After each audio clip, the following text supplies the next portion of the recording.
नमस्कार। आज हम बात करेंगे इतिहास के एक ऐसे रहस्य की जो आज तक अनसुलझा है। हम बात कर रहे हैं सिंधु घाटी सभ्यता की।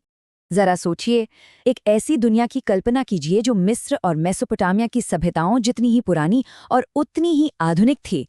और फिर वो दुनिया बस गायब हो गई, अपने पीछे सिर्फ एक पहेली छोड़ गई। एक ऐसा कोड, एक ऐसी लिखाई जिसे 100 साल से भी ज्यादा की कोशिशों के बाद भी कोई नहीं पढ़ पाया है।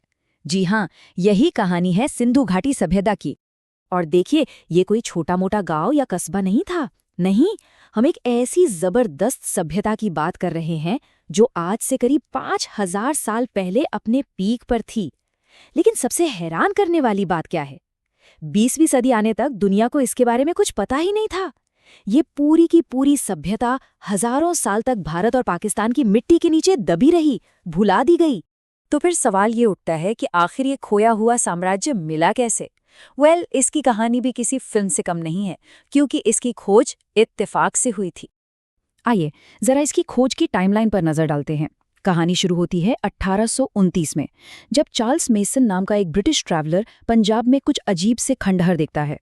फिर 1861 में आर्कियोलॉजिकल सर्वे ऑफ इंडिया यानी ASI बनाया जाता है। लेकिन असली गेम चेंजर मोमेंट आता है 1920 में, जब आर्कियोलॉजिस्ट दयाराम साहनी हड़प्पा में पहली बड़ी खुदाई शुरू करते हैं। और फिर 1924 में सर जॉन मार्शल पूरी दुनिया के सामने ऐलान करते हैं कि भारत में एक बहुत ही विशाल और पुरानी सभ्यता मिली है। और ये सुनकर सब हैरान रह गए थे। और जब आर्कियोलॉजिस्ट्स ने खुदाई शुरू की ना, तो जो उन्हें मिला उस पर यकीन करना मुश्किल था। ये कोई मामूली बस्तियां नहीं थीं।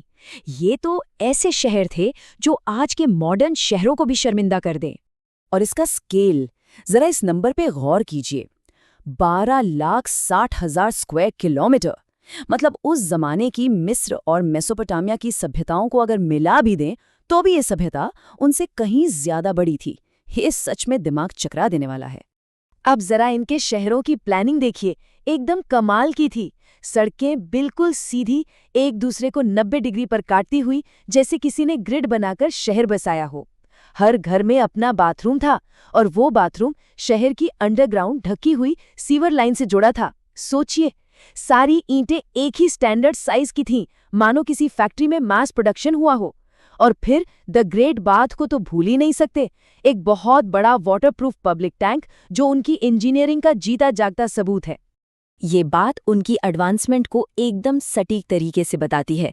उनका ड्रेनेज सिस्टम इतना शानदार था कि आज भी दुनिया के कई शहरों में वैसी सुविधाएं नहीं मिलती। जरा सोचिए इस बारे में, 5000 साल पहले। ये वाकई कमाल है। तो सवाल ये है कि इन इतने एडवांस शहरों में रहने वाले ये लोग थे कौन? उनका समाज कैसा था? और यहीं से चीजें और भी ज्यादा मिस्टीरियस होनी शुरू हो जाती हैं। देखिए, खुदाई में ना तो कोई आलीशान महल मिला, ना कोई बहुत बड़ा मंदिर, और ना ही किसी राजा रानी की कब्र। यहाँ तक कि लड़ाई के हथियार भी ना के बराबर मिले हैं।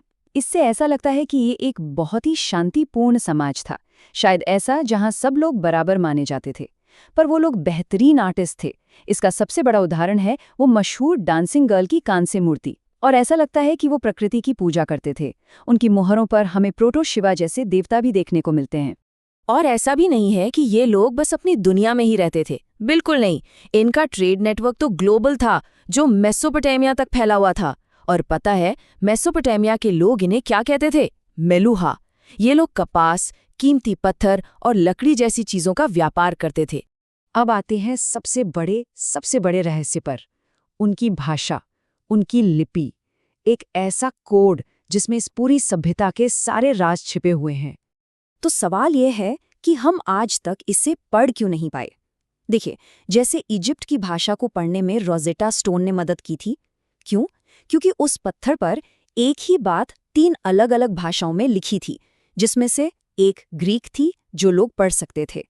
तो वो एक तरह से चाबी बन गई। लेकिन सिंधु लिपि के लिए हमें आज तक ऐसा कोई रोजेटा स्टोन नहीं मिला, कोई चाबी नहीं मिली। भाषा के जो एक्सपर्ट्स हैं उनका मानना है कि ये एक लोगो सिलेबिक स्क्रिप्ट है। अब इसका मतलब क्या है? इसका मतलब ये है कि हर निशान या तो एक पूरे शब्द को दिखा सकता है या फिर सिर्फ एक आवाज को, कुछ चाइनीज भाषा की तरह। और इसी वजह से इसे समझना और भी ज्यादा मुश्किल हो जाता है। हाँ, लेकिन ऐसा नहीं है कि हमें कुछ भी नहीं पता। हम कुछ चीजें जानते हैं, या कह सकते हैं कि अंदाजा लगा पाए हैं। जैसे कि ये लिपि शायद दाएं से बाएं लिखी जाती थी। इसमें करीब 400 अलग अलग तरह के निशान हैं। इनमें से कुछ निशान मछली, पक्षी या इंसानी आकृतियों जैसे दिखते हैं। और ज्यादातर जो भी लिखा हुआ मिला है वो बहुत छोटा है, छोटी छोटी मोहरों पर, जो शायद व्यापार में इस्तेमाल होती थीं। और ये हमें लेकर आता है आखिरी और शायद सबसे परेशान कर देने वाले सवाल पर। आखिर इतनी महान, इतनी एडवांस्ड सभ्यता गायब कैसे हो गई? आर्कियोलॉजिकल रिकॉर्ड्स को देखें तो पता चलता है कि करीब 1900 बीसी के आसपास सब कुछ बिखरना शुरू हो गया। वो शानदार शहर प्लानिंग खत्म होने लगी, ट्रेड रुक गया और धीरे धीरे लोग इन शहरों को छोड़कर जाने लगे। और बस कुछ ही सदियों के अंदर ये पूरी की पूरी सभ्यता बस इतिहास बनकर रह गई। अब इसके खत्म होने को लेकर भी कई थियोरीज हैं, पर पक्का कुछ भी नहीं पता। एक थियोरी कहती है कि क्लाइमेट चेंज हुआ, नदियां सूख गई और अकाल पड़ गया।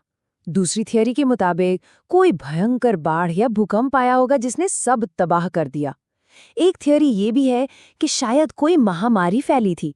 और एक और थियोरी है कि बाहर से आए आर्यों जैसे समूहों ने इन शांतिप्रिय लोगों पर हमला कर दिया। लेकिन आज की तारीख में ये सब सिर्फ थ्योरीज ही हैं, सिर्फ अंदाजे। सच क्या है, कोई नहीं जानता। उन करीब 10 लाख लोगों का क्या हुआ, ये राज भी उनकी भाषा की तरह ही जमीन में दफन है। सिंधु लिपि, इसी में उन सारे सवालों के जवाब छुपे हैं। वो लोग कौन थे, कैसे जीते थे और आखिर उनका क्या हुआ? जरा सोचिए, जिस दिन हमने इस कोड को क्रैक कर लिया, उस दिन इतिहास की किताबें शायद हमें फिर से लिखनी पड़े। क्या पता असली कहानी तो अभी सामने आनी बाकी हो।